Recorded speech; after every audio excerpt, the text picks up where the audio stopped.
Happy Friday, everyone. Hi, Tark. Hi, it's so cold. It's really, really cold. We're heading out today to Freilis, kind of the center of all of our work. One of our last visits for the year. There's a couple more visits coming up over the next few weeks, and we'll post videos of all of that to you guys. But today is our last trip together because I'll be heading out tomorrow to go to Germany for a few months. But Cindy will be taking some interns and some volunteers to the farms in the coming days. Today we're doing two things. First of all, we're meeting two different farmers that we've recently enrolled into our programs. They were part of our previous training as well. So we're going to go visit their farms, see how the whole process is going, kind of check in on the harvest and how things are going. And then the second thing is we're going to have another meeting with Alex, who's our Q grader, just to see how things have been over the past few months, kind of like an overview of the year, and then also plan for the next year. They've got the Christmas decoration set up at our partner organization here.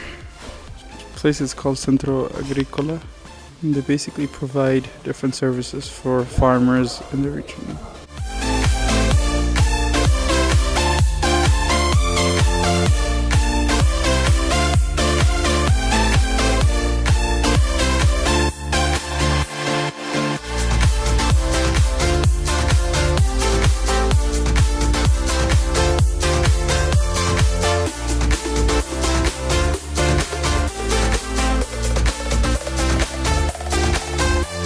Visiting the farm called Los Navarro of Doña Grace. She's one of the newly introduced farmer, and she runs an amazing farm that's just incredible. She has coffee, but she has also all sorts of fruits, vegetables, herbs, and she's just trying out with different, fruits and other kind of agriculture products that could diversify her farm. En razón de los nutrientes que el café va a tener, sí tenga variables de sabor.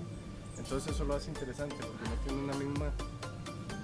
Al trabajar con esta temática no tiene un mismo esquema, ¿verdad? Entonces cada año se encuentran cafés con condiciones y características diferentes.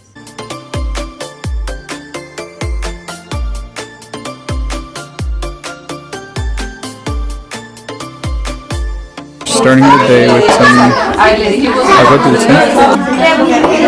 Cindy, what's agua dulce? You do this activity called trapiche where you make, you make from trapiche, you make the solidified sugar cane extract, and from that sugar cane extract you make a drink. You melt it in hot water. Doña Grace has a really interesting farm. I think for a couple of reasons. First, I think her general focus on sustainability, but also like how she's developed it to be a source for ecotourism. So she's actually developed these really nice like table spaces outdoor for people to come and actually eat. She's training some of these like college students to be able to become chefs and actually invite people over so that she can run like a side business on the side with these young people. And she's working with four young people right now. And she has this dream of actually building some cabins here so that people can travel, especially a lot of the tourists who come to Costa Rica. These are places that are not discovered, not on the map for tourists. So it makes it a very unique place for a lot of tourists to come and stay in these lovely areas. And you're literally surrounded by coffee, like everywhere you see. So as you can see, like literally we're surrounded by coffee. And so it's a very unique experience that she is able to provide and wants to work on.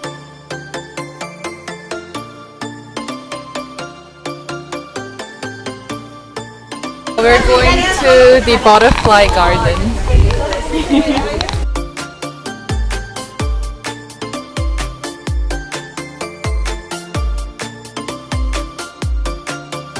So we're about to enter Doña Grace's Mariposario, which is a butterfly garden that she preserves. So we were told to be really careful on like where we step on, because butterflies tend to also like sit on the ground, and we shouldn't be like too surprised when they come to your face. So what's really cool about the work that Doña Grace is doing here, so this is the Mariposario, we're getting a little tour inside, and she has this entire group that's here today.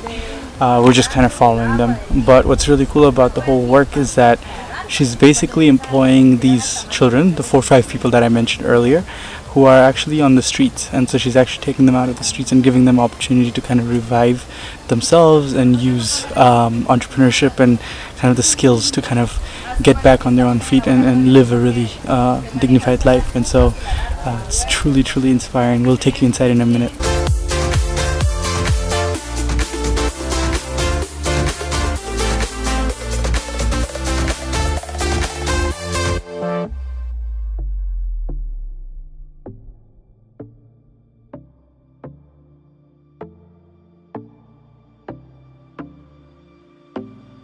Ven, son verdes así.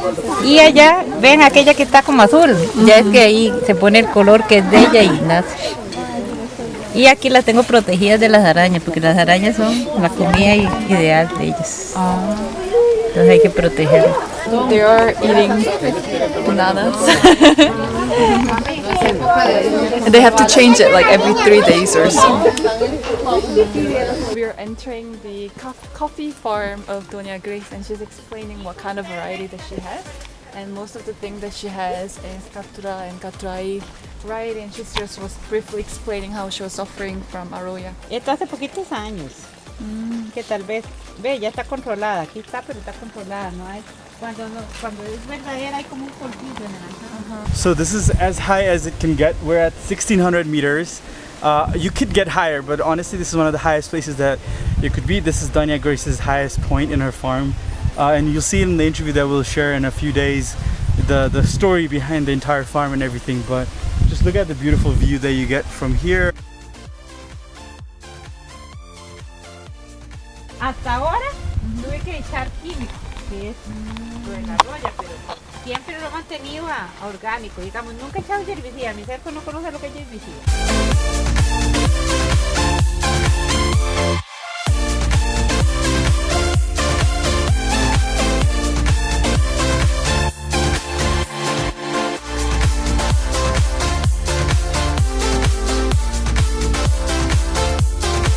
Mete la caña y por aquí va saliendo el jugo de la caña.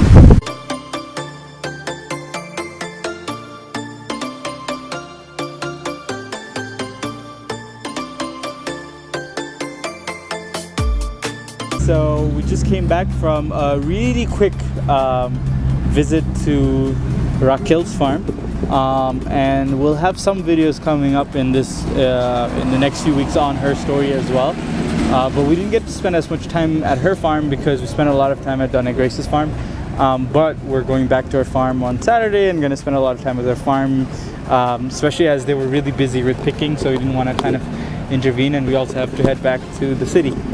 We have another meeting in a few hours. So, but it was super interesting. One of their things about their farm is the trapiche. It's really cool the way they make like sugar cane, or use sugar cane to basically make these like candies of sugar.